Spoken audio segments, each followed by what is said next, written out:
اگر تاریخ کے سب سے خوفناک، بے رحم اور خونخوار حکمرانوں کی فہرست بنائی جائے تو ان میں ایک نام سب سے اوپر ہوگا، چنگیز خان۔ یہ وہ شخص تھا جس نے اپنی زندگی میں 4 کروڑ سے زیادہ انسانوں کو موت کے گھاٹ اتارا، جس نے صرف 1 گھنٹے میں 17,38,000 لوگوں کو قتل کر کے ایک ایسا ریکارڈ قائم کیا جو آج تک قائم ہے، جس کی فوج جہاں سے گزری وہاں کھوپڑیوں کے مینار کھڑے ہو گئے، جس نے انسانوں کا خون پی کر، ان کی لاشوں پر تخت بنا کر اور علم کو آگ لگا کر تاریخ کا سب سے بڑا وحشی بننے کا اعزاز حاصل کیا۔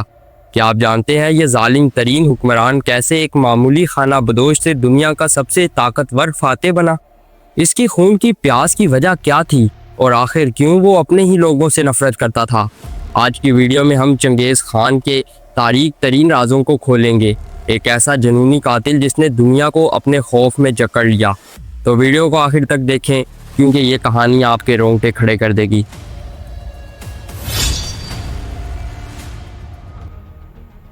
صحرائے گوپی کے شمال میں دریائے کیرولیم اور دریائے اونان کے زرخیز وادیوں میں بے شمار قبائل آباد تھے۔ انہی میں ایک قبیلہ منگول بھی تھا۔ چنگیز خان کی پیدائش 1162 میں منگولیا کے گاؤں دولون بالڈوگ میں ہوئی۔ وہ منگول قبیلے کے ایک شخص یسوکائی کے ہاں پیدا ہوا۔ اس کے والدین نے اس کا نام تموجن رکھا، جس کے معنی لوہار کے ہیں۔ دلچسپ بات یہ ہے کہ چنگیز خان کی پیدائش کے وقت اس کی ہتھیلی پر جمے ہوئے خون کا سرخ دھبا تھا۔ مقامی روایات کے مطابق یہ ایک اشارہ تھا کہ یہ بچہ بڑا ہو کر ایک عظیم لیڈر بنے گا۔ ناظرین، چنگیز خان کا قبیلہ خانہ بدوش تھا، جو گھاس اور پانی کی تلاش میں ایک جگہ سے دوسری جگہ منتقل ہوتا رہتا تھا۔ جب تموجن 9 سال کا ہوا تو اس کے والد کو ایک دشمن قبیلے نے قتل کر دیا۔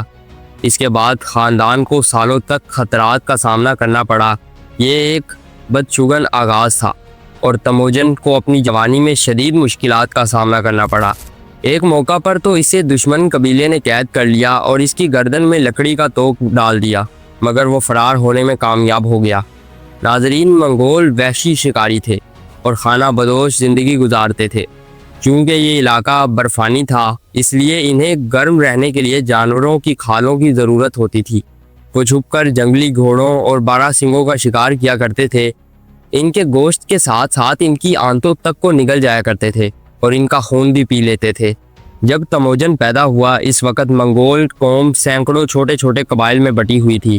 اس کا اپنا قبیلہ بھی انہی قبائل میں سے ایک تھا۔ صرف 9 سال کی عمر میں اس کے والد کو زہر دے کر مار دیا گیا۔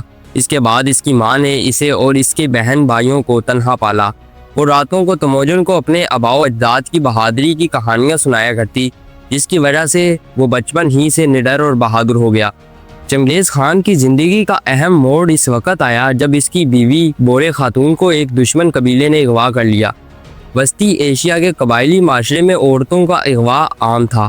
خود چنگیز خان کی ماں کو بھی اغوا کر کے اس کا باپ لایا تھا اور اس سے شادی کی، مگر چنگیز خان اپنی بیوی سے بے پناہ محبت کرتا تھا۔ اس نے دشمن قبیلے پر کئی حملے کیے۔ آخرکار اس نے اپنی بیوی کو رہا کروا لیا۔ کہا جاتا ہے کہ چنگیز خان کا انتقامی سفر اسی واقعے سے شروع ہوا، جو بعد میں پوری دنیا کے لیے تباہی بن گیا۔ 1175 میں جب تیموجن اپنے قبیلے کا سردار بنا تو اس نے دیگر منگول قبائل کو متحد کرنے کا فیصلہ کیا۔ اس نے تمام سرداروں کو اکٹھا کیا اور دریائے اونان کے کنارے ایک مجلس بلائی۔ یہاں پر مل کر سب سرداروں نے تیموجن کو ایک عظیم لیڈر کے طور پر قبول کیا اور اسے چنگیز خان کا خطاب دیا، یعنی عظیم حکمران۔ ناظرین، چنگیز خان نے منگول سلطنت کو ایک منظم فوجی طاقت میں بدل دیا۔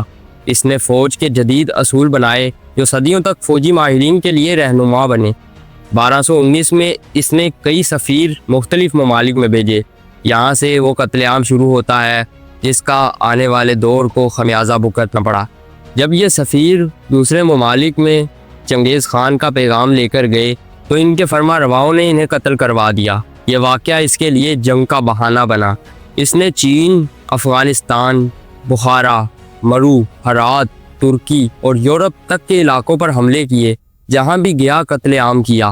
کہا جاتا ہے کہ اس کی فوج جہاں سے گزرتی وہاں کھوپڑیوں کے مینار کھڑے کر جاتی۔ چنگیز خان نے اپنی زندگی میں 4 کروڑ سے زیادہ لوگوں کو قتل کیا۔ اس کا ایک ریکارڈ تو آج بھی قائم ہے۔ اس نے صرف 1 گھنٹے میں